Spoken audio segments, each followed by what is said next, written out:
नमस्कार।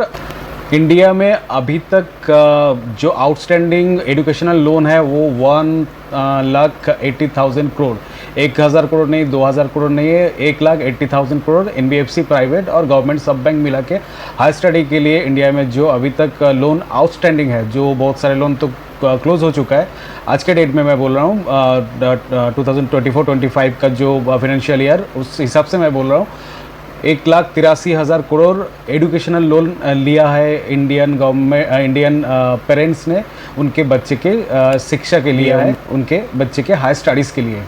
आप सोच सकते हो, आप लोग समझ सकते हो इतने बड़े एजुकेशनल लोन लेने का नौबत पेरेंट लोगों के ऊपर क्यों आया। इसका दो रीज़न हो सकता है। एक, इन लोगों ने बच्चे का एजुकेशन के लिए ऐसा कुछ प्रोविज़न ही नहीं लिया, कुछ प्लानिंग ही नहीं किए, फ्यूचर प्लानिंग उन लोगों को हुआ नहीं और कर नहीं पाए। दूसरा रीज़न है हुए जो कॉस्ट का जो इन्फ्लेशन है और बढ़ते हुए जो कॉस्ट है उसके ऊपर कोई आइडिया ही नहीं बना इन लोगों को, और इन लोग सोच नहीं पाए कि ये इन्फ्लेशन यहाँ तक जा सकता है या एजुकेशनल कॉस्ट जो है इतना बढ़ सकता है। आज के डेट में इन्फ्लेशन के हिसाब से एजुकेशनल कॉस्ट हर साल 10 to 11% के हिसाब से बढ़ता है। अभी का जो इन्फ्लेशन है उस हिसाब से एजुकेशनल कॉस्ट आज के डेट में 10 to 11% हर साल बढ़ते जाता है। अभी 2025 में अगर MBBS जो प्राइवेट कॉलेज से करते हैं उनका कॉस्ट अगर आप देखें तो ये 45 लाख है आज के डेट में। इन्फ्लेशन की वजह से ये एजुकेशनल कॉस्ट अभी होने जा रहा है 2035 में 1,16 लाख, जो अभी 2045 में जो ऑलमोस्ट 3 करोड़ के ऊपर चला जाएगा ये इन्फ्लेशन के हिसाब से। आप पहले सोच लो, आपके टाइम में हम लोग इंजीनियरिंग किए थे, मेरा जो पास आउट है 2004, तो उस टाइम में एजुकेशनल कॉस्ट क्या था आपका, जो इंजीनियरिंग का कॉस्ट क्या था, और अभी हमारे जो बच्चे लोग हैं इन लोगों को अभी एक साल में हम लोगों को जो कॉस्ट लगा पूरा इंजीनियरिंग सेशन, पूरा इंजीनियरिंग कोर्स करने के लिए जितना कॉस्ट लगा, अभी मेरे बच्चे को एक साल में उतना कॉस्ट लगता है नर्सरी के बच्चे को। तो आप सोचो अभी इन्फ्लेशन किधर पहुंच गया। अभी इंजीनियरिंग का कॉस्ट अभी आ रहा है 2025 में ऑलमोस्ट 25 लाख्स, जो आपका 10 साल बाद में इस इन्फ्लेशन के हिसाब से हो जाएगा 64 लाख, और 20 साल बाद में वो होने जा रहा है 1,68 लाख, 1,68 लाख इंजीनियरिंग करने के लिए कॉस्ट लगेगा। 2025 में जो MBA का खर्चा 12 लाख है, 2035 में वो हो जाएगा ऑलमोस्ट 31 to 32 लैक्स, और जो 20 साल बाद मतलब 2045 में वो हो जाएगा ऑलमोस्ट 80 लाख। नॉर्मल ग्रेजुएशन करने के लिए अभी 2025 में खर्चा अगर 7.5 लाख है, तो ये 2025 नहीं 35 10 साल बाद ये हो जाएगा ऑलमोस्ट 20 लाख। 20 साल बाद ये खर्चा हो जाएगा ऑलमोस्ट 50 लाख। ये जो फिगर मैंने बताया ये ऑलमोस्ट 10% कैलकुलेशन करके उस 10 साल बाद और 20 साल बाद में जो टेंटेटिव कॉस्ट आ सकता है उसके हिसाब से, और यूनिवर्सिटी टू यूनिवर्सिटी और कंट्री टू कंट्री वेरी हो सकता है, लेकिन इन जनरल वे में हम अगर देखें तो ऑलमोस्ट कॉस्ट ऐसे ही आने वाला है। सोचने का बात है ये बढ़ते हुए जो इन्फ्लेशन रेट्स, इसके हिसाब से आपके बच्चे का जो एजुकेशन उसके लिए अब तैयार है कि नहीं है। आज से 10 साल बाद 20 साल बाद जब आपके बच्चे स्टडी करने के लिए जाएंगे तब एक कॉस्ट जो आएगा बहुत ज़्यादा आएगा, उसके लिए आप ऑलरेडी अभी प्रिपेयर हो कि नहीं हो। आपके पास इस हाई स्टडी के लिए 3 ऑप्शन है। एक ऑप्शन है आप खुद के पैसा अभी जोड़ के आप रखो, उस टाइम में आप अगर हाई स्टडी के लिए अभी यूज़ कर सकते हो, अदरवाइज अब बैंक से लोन ले लो, ये सेकंड ऑप्शन है। थर्ड ऑप्शन है कुछ अपने जमा करके रखोगे, कुछ पोर्शन लोन ले लोगे। तो ये ऑलमोस्ट 3 ऑप्शन है, मतलब 3 ऑप्शन में हम लोग बच्चे का हायर एजुकेशन प्लान कर सकते हैं। अभी एक आइडेंटिकल केस ले लेते हैं। अभी सोच लेते हैं आपके बच्चे का एज अभी 3 साल की एज है, और हायर स्टडी का जो ज़रूरत है वो ऑलमोस्ट 18 ईयर्स एज में जो हायर स्टडी चालू होता है। तो आपके पास अभी 3 साल के एज है, और 18 साल में अगर उनको हायर स्टडी प्लान करना है तो बीच में 15 साल रह रहा है, 15 ईयर्स। तो 15 ईयर्स में आप सोच लो अभी जो एजुकेशन जिसका कॉस्ट है 10 लाख, उस टाइम में उसका 10% इन्फ्लेशन के हिसाब से वो कॉस्ट हो जाएगा ऑलमोस्ट 32 लाख्स। तो 32 लाख्स के लिए आज के डेट में आप इन्वेस्ट कर सकते हो 12 to 14,000 पर मंथ आप अगर कॉस्ट वो जोड़ोगे और जोड़ के आप जो इन्वेस्ट करोगे वो 15 ईयर्स बाद में 32 लाख के आसपास आपका बन जाएगा। मतलब आपका जो उस टाइम में जो हायर स्टडी का जो कॉस्ट वो आ जाएगा। अभी दूसरा जो ऑप्शन है, दूसरा ऑप्शन के हिसाब से ये 32 लैक्स अगर उस टाइम में आप अगर इस टाइम में अभी से अगर ऐसा सेविंग्स और ऐसा कुछ भी प्लान नहीं किए तो उस टाइम में जो कॉस्ट आएगा जो 32 लैक्स उस टाइम में आपको लोन लेना पड़ेगा। तो वो लोन अगर मैं सोच लेता हूँ कि 10 ईयर्स का, तो इसमें लोन का इंटरेस्ट में पकड़ लेता 8% एजुकेशन लोन, और उसका लोन का अमाउंट है 32 लैक्स। तो उसके लिए आपको ऑलमोस्ट 40,000 का मंथली EMI भरना पड़ेगा 10 साल तक, जो कि आपको ऑलमोस्ट 46-47 लैक्स आपको एक्चुअली भरना पड़ेगा उनको।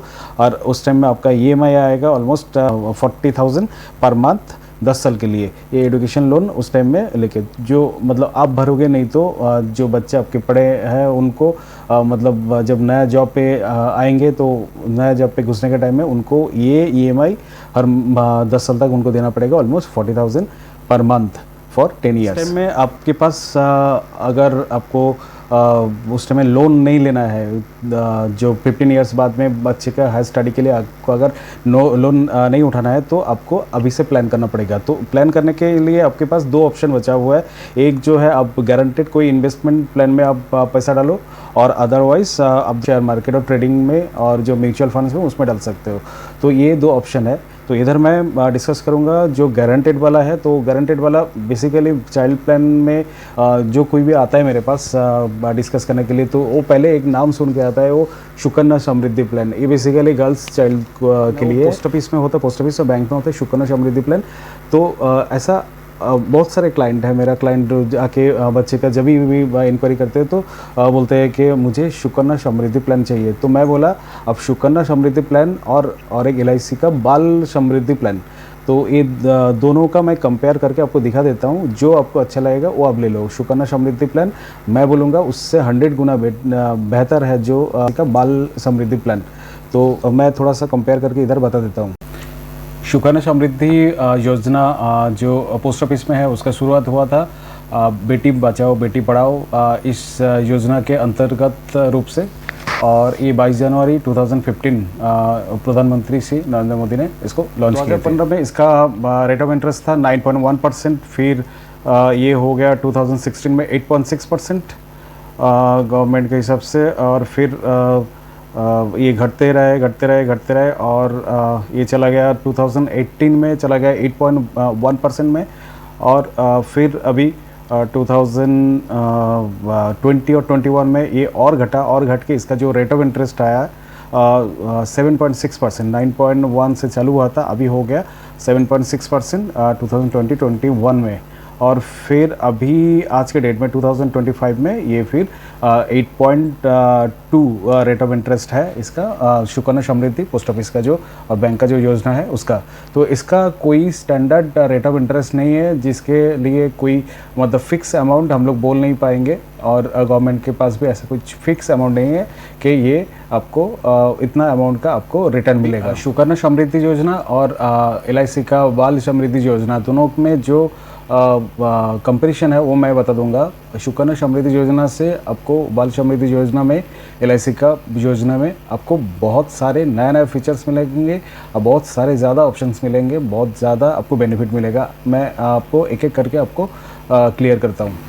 एक नंबर जो आपका सुकन्या समृद्धि योजना में सिर्फ बालिका के लिए हो सकता है। आपके जो बच्चे जो गर्ल चाइल्ड है उनके लिए ही सिर्फ कर सकते हो, जहाँ पे अब LIC में अब बच्चे और बच्ची कोई भी लड़का और लड़की आपका बॉय और गर्ल किसी के लिए भी अब ये एजुकेशनल और जो आपका हायर स्टडी के लिए जो बीमा ये आप करवा सकते हो, इसका प्रोविज़न रख सकते हो। जिनके चाइल्ड बॉय है उनको भी तो हायर स्टडी करना है, उनको भी तो आगे का जो एजुकेशनल खर्चा वो तो ये करना है, उसका खर्चा भी उठाना है। तो उनके लिए सुकन्या समृद्धि प्लान नहीं है, उनको LIC का प्लान है। अब LIC में उनके लिए प्रोविज़न रख सकते हो। सेकेंड जो है पोस्ट ऑफिस का सुकन्या समृद्धि प्लान में आप सिर्फ और सिर्फ 2 बेटियों के लिए ये प्रोविज़न कर सकते हो। 2 बेटी से ज़्यादा संतान और ज़्यादा जो बेटी है आप उनके लिए नहीं कर सकते हो। जहाँ पे LIC में आप कितना भी आपका बच्चे हैं उतना सबको आप LIC का बाल समृद्धि प्लान दे सकते हो। और आपको इसमें बेझिझक कोई आपको लिमिटेशन नहीं है कि आप इतना बच्चे को ही कर सकते हो। तीसरा पॉइंट जो है इन्वेस्टमेंट लिमिटेशंस। पोस्ट ऑफिस का सुकन्या समृद्धि प्लान में आपका इन्वेस्टमेंट का लिमिटेशन है, वो सिर्फ और सिर्फ 1 साल में 1.5 लाख से ज़्यादा आप इन्वेस्ट नहीं कर सकते हो सुकन्या समृद्धि प्लान में। जाकि अब LIC में कितना भी आप इन्वेस्ट कर सकते हो, कितना भी आप समय श्योर ले सकते हो बाल समृद्धि प्लान वाला में। आपको अगर बच्चे के लिए ज़्यादा इन्वेस्ट करना है और ज़्यादा आपको प्रोविज़न रखना है, वो आप सुकन्या समृद्धि प्लान में नहीं कर पाओगे। वो सिर्फ आप LIC का जो बाल समृद्धि प्लान है उसमें कर पाओगे। और कितना भी आप कर सकते हो। हायर स्टडी के लिए ऐसा कुछ लिमिटेशन आप नहीं रख सकते हो। बच्चे को आपको फॉरेन में लेके जाना है, फॉरेन में आपको स्टडीज़ देना है। इंडिया में ही आप अगर हायर स्टडीज़ कुछ अगर MBA नहीं तो इंजीनियरिंग और डॉक्टरी ये सब जो करने के लिए आपको जो अमाउंट चाहिए उतना अमाउंट आपको सुकन्या समृद्धि प्लान में नहीं बनेगा, वो सिर्फ आपको LIC में बन सकता है। Sukanya Samriddhi plan post office का, इसमें जो बनता है, जो आपका बुक और खाता जो बनता है वो सिर्फ गर्ल्स चाइल्ड के लिए बनता है, वो चाइल्ड के नाम पे बनता है। और LIC में जो आपका बाल समृद्धि प्लान का जो बात कर रहा हूँ मैं LIC में, इस प्लान में आपको और जो पॉलिसी है वो जो पेमेंट करते हैं उनके पेरेंट और माता पिता को जो भी पेमेंट करते हैं उनके नाम पे ये खाता बनता है और ये पॉलिसी बॉन्ड होता है। तो इधर क्या होता है, पोस्ट ऑफिस वाला प्लान में बच्चे के नाम पे पैसा आएगा और LIC वाला प्लान में आपको जो उनके पेरेंट है उनके नाम पे पैसा आएगा, इसका जो पॉलिसी। अभी मेरा एक क्लाइंट इनका क्वेरी था कि अरे बच्ची मेरे बड़ी हो गई, अभी बात नहीं सुन रहा है, अभी अपने मर्ज़ी से शादी कर लिया, तो फिर क्या मतलब उस केस में आपको अगर Sukanya Samriddhi plan post office का प्लान है तो बच्चे 18 साल के बाद में बच्ची को पैसा मिलेगा और वो बेटी के नाम पे ही मिलेगा। मतलब उसमें आप कुछ नहीं कर सकते हो। जहाँ पे LIC का जो प्लान है, LIC का प्लान में पेरेंट के पास ही पैसा आता है, पेरेंट के नाम पे खाता खुलता है और पेरेंट के पास पेरेंट के अकाउंट में पैसा रखता है। वो पेरेंट अपने हिसाब से वो खर्चा कर सकते हैं बच्चे के लिए। Sukanya Samriddhi plan post office का प्लान में कोई इंश्योरेंस नहीं होता है। जहाँ पे LIC का जो प्लान है इसमें इंश्योरेंस होता है। जो पेरेंट है, जो पेरेंट वो प्रीमियम का पैसा भरते हैं, जो एक्चुअली पैसे का डिपॉजिट करते हैं, जिनके नाम पे पॉलिसी है उनके नाम पे इंश्योरेंस होता है, जो आपको सुकन्या समृद्धि प्लान में नहीं मिलेगा, सिर्फ LIC में ही मिलेगा। इन केस ऑफ उनके कोई डेथ में जो एक्चुअली ब्रेड विनर है, जो पैसा भर रहा है, उनका भी अगर डेथ होता है तो उस केस में पोस्ट ऑफिस का जो सुकन्या समृद्धि प्लान है वो पेमेंट देना ही पड़ेगा। योजना अगर कंटिन्यू करना है तो आपको पैसा भरना पड़ेगा, जाकि LIC में कोई प्रीमियम देना नहीं पड़ता है, पूरा प्रीमियम माफ़ हो जाता है। आप एक बार अगर आप पॉलिसी ले लिए, जो ब्रेड विनर है, जो प्रीमियम एक्चुअली भरते थे, उनका डेथ के बाद और कोई प्रीमियम देना नहीं पड़ता है, पूरा प्रीमियम माफ़ हो जाता है। सोचिए ज़रा, जो बच्चे का पिता और माता जो भी है, जिन्होंने ये पैसा जो पेमेंट कर रहे थे, जो उनका ब्रेड विनर है, जो एक्चुअली पैसा इनकम करते हैं, उधर जो प्रीमियम का पैसा देते हैं, उनका डेथ होता है तो सुकन्या समृद्धि प्लान में कोई उसका प्लान में कोई चेंजेस नहीं है। आपको आगे का भी पैसा जो प्रीमियम है वो देना ही पड़ेगा अगर आपको वो पॉलिसी कंटिन्यू करना है तो। जहाँ पे LIC का जो पॉलिसी है, LIC का पॉलिसी में आपको आगे का प्रीमियम देना नहीं पड़ेगा।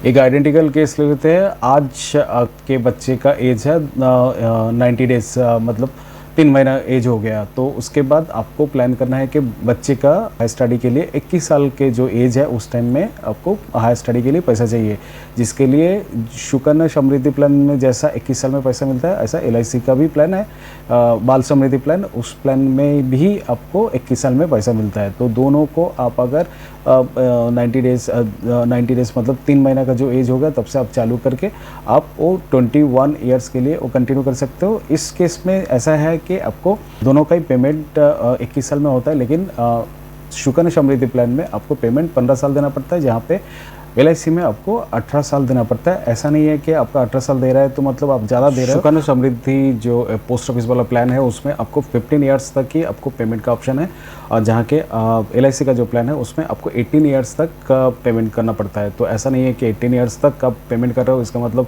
आप ज़्यादा पे करो, ऐसा नहीं है। वो आपके जो सम एश्योर्ड और जो आप जितना का कवरेज चाहिए, जितने का आपको रिटर्न चाहिए उस बेसिस में कैलकुलेट होता है। जितना ज़्यादा प्रीमियम दोगे उससे ज़्यादा उतना ज़्यादा आपको रिटर्न आएगा। तो मैं सोच लेता हूँ कि आपको 10 लाख रुपए का सम एश्योर्ड दे रहा है वो 21 साल में 21 लाख रुपए का आपको एक लमसम अमाउंट आएगा वन टाइम। अभी जो LIC प्लान होगा ये बच्चे के नाम पे नहीं होगा, बच्चे का प्रोविज़न रखा जाता है कि बच्चे के लिए जाता है। ये पैसा जो आएगा बच्चे का हायर स्टडी के लिए, बच्चे का शादी के लिए, बच्चे और बच्ची दोनों का।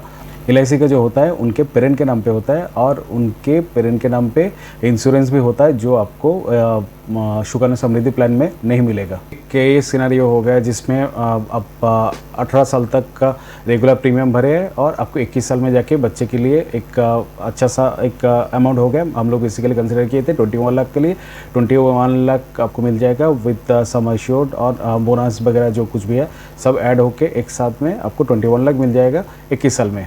तो मैं 21 लाख किया, 21 लाख का प्लान किया, इसके लिए बोल रहा हूँ। आप इससे ज़्यादा भी कर सकते हो, ज़्यादा आपको मतलब इसका कुछ लिमिट नहीं है, आप जितना भी आपको चाहिए उस हिसाब से आप प्लान कर सकते हो। अभी सिनेरियो टू में आपको LIC का पॉलिसी ले चुके हैं और ऐसा भगवान ना करे 2-3 साल बाद जो पेरेंट है जिन्होंने जो ब्रेड विनर है उनका जो प्रीमियम जो भरते थे उनका डेथ हो जाता है। तो इन केस ऑफ ऐसा अनफॉर्चुनेट डेथ में 10 लाख का सम एश्योर्ड मिल जाएगा उनका, अगर अनफॉर्चुनेट डेथ हो जाता है तो। अब ये मत सोचो कि जो ब्रेड विनर फादर का डेथ हो गया तो ये पॉलिसी बंद हो जाएगा, ऐसा नहीं है। पॉलिसी तो कंटिन्यू रहेगा, लेकिन आपका जो प्रीमियम देना है वो माफ़ हो जाएगा। उसके बाद में आपको और कोई प्रीमियम देना नहीं पड़ेगा। लेकिन सुकन्या समृद्धि में आपको जो पेरेंट का डेथ होने से कोई पैसा नहीं मिलेगा। और ये जो है नॉर्मल LIC में जो होता है, नॉर्मल डेथ में जो नेचुरल डेथ है उसमें होता है आपको 10 लाख मिल जाएगा अगर in case of natural death, अगर आपको सम एश्योर्ड 10 लाख है तो। और अगर आपको एक्सीडेंटल डेथ होता है, सम एश्योर्ड 10 लाख होने से आपको एक्सीडेंटल डेथ में उसका डबल हो जाता है, वो 20 लाख मिल जाएगा तो तुरंत, मतलब इन केस ऑफ डेथ, जहाँ पे सुकन्या समृद्धि में आपको कोई भी पैसा नहीं मिलेगा। और LIC का प्रीमियम भी माफ़ हो जाएगा इन केस ऑफ डेथ, जहाँ पे सुकन्या समृद्धि में आपको प्रीमियम कंटिन्यू करना पड़ेगा, प्रीमियम देना पड़ेगा। आगे का कोई प्रीमियम बंद नहीं होगा, आपको जब तक चलाना है तब तक आपको प्रीमियम देना पड़ेगा। अभी तीसरा बेनिफिट, अभी फादर नहीं है जो इनकम करने वाला वो नहीं है, तो फिर आगे का खर्चा कैसे चलेगा, आगे का जो पढ़ाई वो कैसे चलेगा। तो अभी LIC क्या बोलता है, अगर के लिए अपने पॉलिसी लिया तो बच्ची हमारी है और हम इसका पूरा खर्चा हम लोग उठाएंगे, ये LIC का वादा है। तो इस केस में मतलब LIC क्लियरली सोचा है इसके बारे में कि भाई चिंता मत करो, अगर अपने बच्ची के लिए प्लान LIC से लिए हो तो LIC बच्चे का पूरा ध्यान रखेगा। तो और ये जो पढ़ाई कभी बंद होने नहीं देगा, आपको हर साल आपको एक लमसम अमाउंट जब तक वो पॉलिसी कंटिन्यू रहेगा, जब तक बच्चे का जो स्टडीज़ है वो चलते रहेगा, उसके लिए हर साल LIC बच्चे को और फैमिली को एक लमसम अमाउंट देते रहेगा। ये लमसम अमाउंट है 10% ऑफ सम एश्योर्ड। आपके सम एश्योर्ड अगर 10 लाख है तो आपको हर साल 1 लाख करके आपको मिलता जाएगा, वो 21 ईयर्स तक। इस टाइम पे जब फादर नहीं है तो इस टाइम पे भी उनको पैसा मिल रहा है और एक खर्चा भी चल रहा है, उसको जो स्टडी का स्कूलिंग का जो खर्चा वो भी हो रहा है। जो पोस्ट ऑफिस वाला सुकन्या समृद्धि प्लान उसमें आपको ये बेनिफिट नहीं मिलेगा। तो सुकन्या समृद्धि में आपको बच्चे का उम्र 0 से 10 साल तक होना चाहिए, जहाँ पे आपको LIC वाला प्लान में ऐसा कोई लिमिट नहीं है। और LIC वाला प्लान बच्चे के नाम पे नहीं होता है, उनके पेरेंट के नाम पे होता है। तो 18 साल से 50 साल के अंदर वाला कोई भी व्यक्ति ये पॉलिसी ले सकता है। सुकन्या समृद्धि में आपको इन्वेस्टमेंट का भी लिमिटेशन है, जो आपको 250 रुपया और 1.5 लाख के इसके अंदर ही आपको साल में भरना पड़ता है। नहीं भरोगे तो उसका कुछ चार्जेस लग जाता है, पेनल्टी लगता है नेक्स्ट टाइम। LIC का प्लान है उसमें मिनिमम 1 लाख और मैक्सिमम अनलिमिटेड आप उसमें इन्वेस्ट कर सकते हो, अनलिमिटेड आप कवरेज ले सकते हो, अनलिमिटेड सम एश्योर्ड ले सकते हो।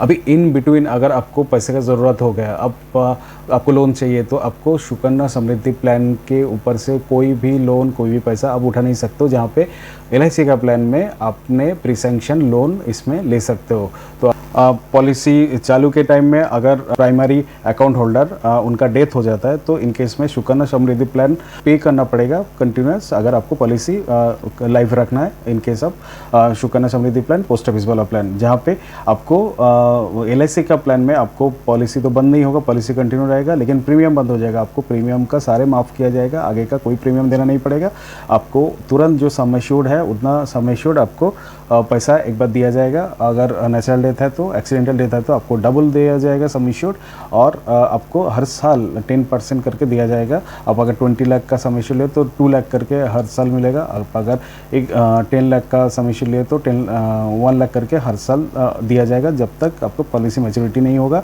20 ईयर्स तक। अभी आपका सुकन्या समृद्धि प्लान में तो आपको इन केस ऑफ डेथ पैसा तो आना बंद हो गया आपका। अगर आप अगर उसका प्रीमियम कंटिन्यू रखोगे तभी आपको आगे का पैसा मिलेगा, जहाँ पे आपको LIC का और कोई प्रीमियम देना नहीं पड़ेगा। आपको हर साल 1 लाख करके आ जाएगा। इन केस ऑफ अगर सम एश्योर्ड आप 10 लाख लियो, सम एश्योर्ड अगर 20 लाख लियो तो हर साल 2 लाख करके आएगा। और आपका एक तो डेथ के टाइम पे एक सम एश्योर्ड आ जाएगा तुरंत, और आपको पॉलिसी जब मैच्योरिटी होगा आपको पूरा मैच्योरिटी अमाउंट तब 21 साल उम्र में पूरा मिल जाएगा। जैसे आप अगर 20 लाख का सम एश्योर्ड लिए तो उस टाइम में 20 लाख प्लस एश्योर्ड बोनस मिला के और फाइनल बोनस मिला के जो टोटल होगा वो आपको दिया जाएगा 21 साल वाला एज में।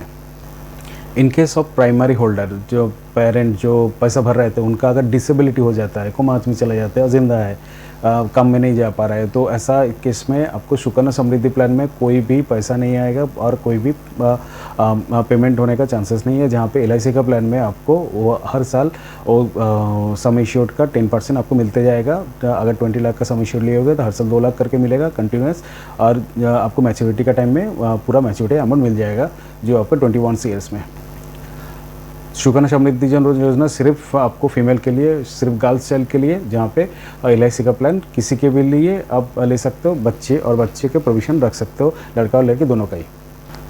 एक प्रोफेशनल कंसल्टेंट होने के नाते मैं बोलूँगा कि सुकन्या समृद्धि प्लान और LIC का जो बाल समृद्धि प्लान दोनों का अलग अलग फीचर्स है और अलग अलग उसका बेनिफिट है। तो बेटर है कि आप अगर सुकन्या समृद्धि प्लान लिए हो तो आप एक LIC का बाल समृद्धि प्लान भी आप ले सकते हो। इसमें क्या होगा, आपका जो इन केस ऑफ बेसिकली जो डेथ वाला इशू है, इन केस ऑफ डेथ और डिसेबिलिटी, अगर पेरेंट का ऐसा कुछ हो जाता है तो उनका इनकम रुक जाता है, तो उस टाइम में क्या होगा, आपको जो पोस्ट ऑफिस वाला प्लान वो कंटिन्यू रखना है तो उसको तो प्रीमियम देना पड़ेगा। जो आपको पैसा आ जाएगा LIC का वाला प्लान से, तो LIC वाला प्लान से जो हर साल जो पैसा आता रहेगा उस पैसे से आप सुकन्या समृद्धि प्लान भी अब लाइव रख सकते हो। इस केस में आपको फाइनली 21 साल में दोनों का बेनिफिट मिल जाएगा, इसका भी सुकन्या समृद्धि प्लान और LIC का दोनों का ही बेनिफिट आपको एक साथ में मिल जाएगा।